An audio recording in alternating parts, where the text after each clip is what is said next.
మళ్ళీ ఇక్కడ ఏమైంది? నేను ధర్నా చేస్తానంటే ఏంటి ధర్నా చేస్తాను? మరి ఇదేంటిది? ఇది డమ్మీ అయితే ఎందుకు ఎవరు తెచ్చారు? పోలీసులు ఇక్కడికి ఎందుకు పంపించారు?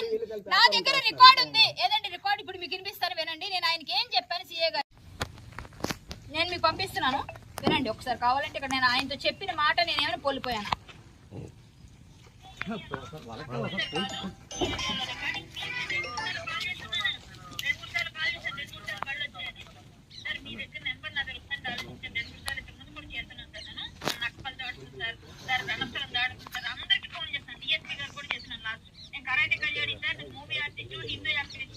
నేను బీజేపీ ధార్మిక లీడరు. నేను రమ్మంటే ఇప్పుడు వస్తాను. పక్కన విజయనగరం దగ్గర ఉన్నాను. 100 కిలోమీటర్లు ఎంత గంటన్నరలో వస్తాను.